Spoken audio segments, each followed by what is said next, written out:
Hey, what's up, everybody? True Boxing here. Thank you for coming back to Get Hit with the Truth. So today we are doing the What's Next on Undefeated Super Bantamweight Contender Shabaz Masoud after he scored the biggest victory of his career on Saturday, November 9th, just last weekend, and defeated previously undefeated Liam Davies to move up the Super Bantamweight rankings. Now, before we get into that, if you could smash the like button, leave a comment, or subscribe to the channel, I really do appreciate any and all support that I can get as I continue to build my channel here.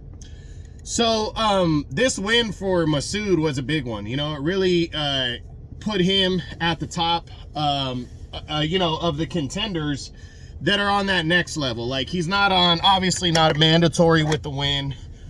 He's not on MJ or Sam Goodman's level, but he's just beneath those guys now, and he's really moved himself in line to get bigger shots at other things with this upset victory.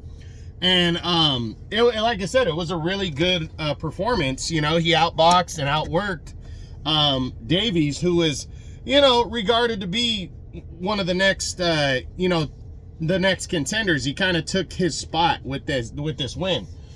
So now the big question is, what's next for Masoud?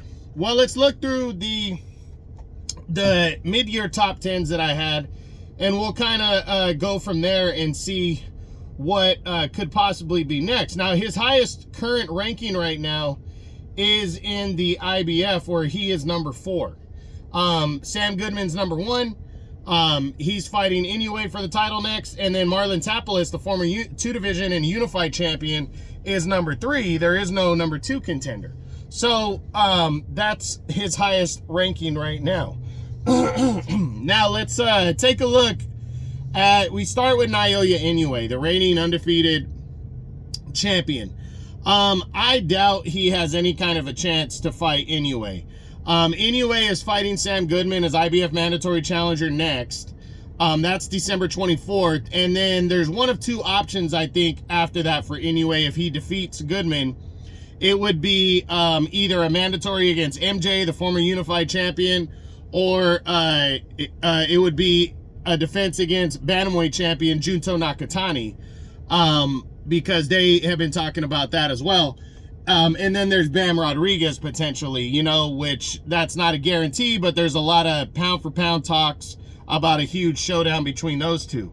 So I really think, you know, he's not quite on the Inoue level yet to challenge him.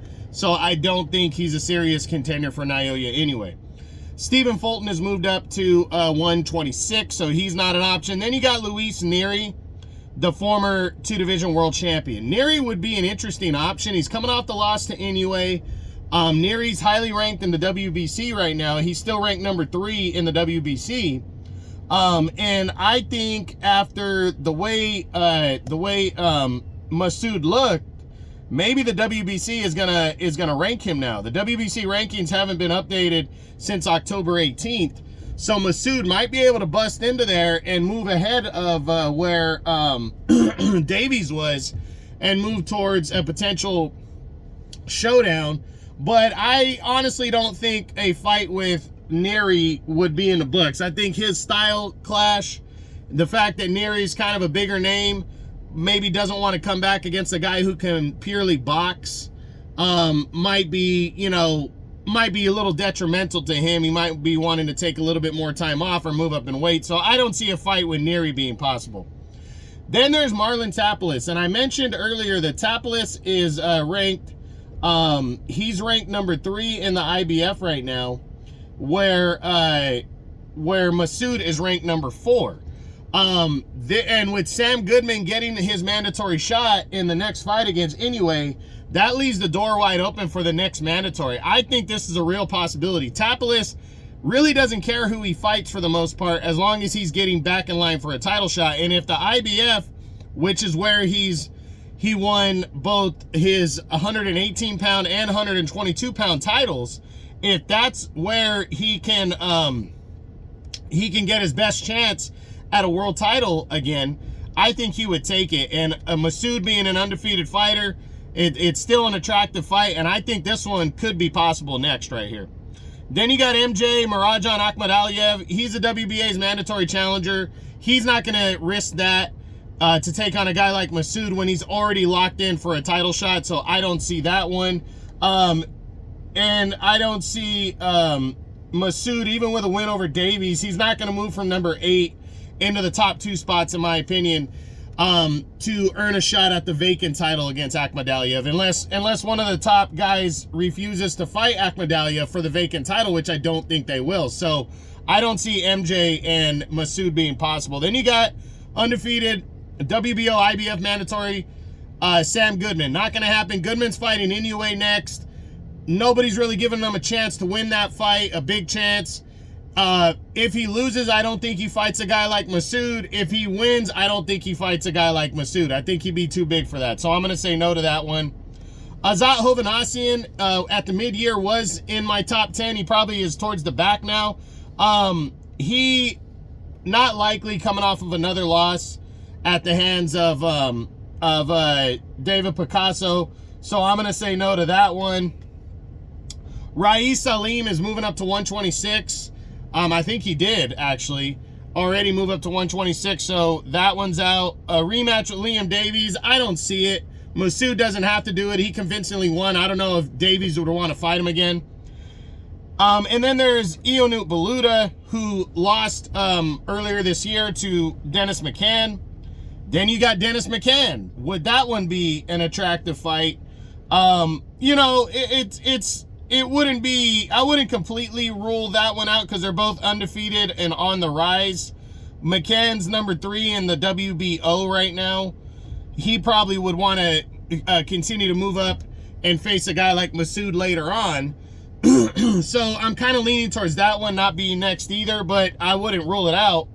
David Picasso is the WBC's number 1. He's really earned that now and is just waiting in line likely for a title shot because he convincingly defeated Azat Hovhannissian in his last bout after already being the number 1 contender. TJ Doheny coming off the loss.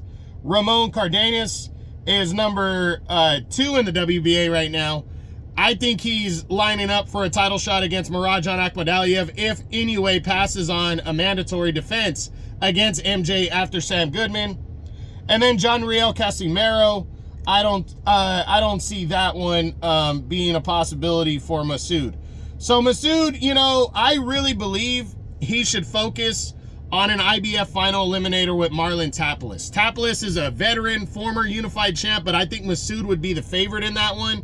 And I think that's the best bet for Masoud following this clear-cut victory that he got over Liam Davies. So we'll see what happens, but that's it. That's what I got. That's my what's next on Shabaz Masoud, the undefeated Super Bantamweight Contender following his career best win and unanimous decision upset over previously undefeated Liam Davies of the United Kingdom. I hope you enjoyed the video. If you did, smash the like button, leave a comment, or subscribe to the channel. I appreciate any and all support. This is True Boxing, and you've been hit with the truth.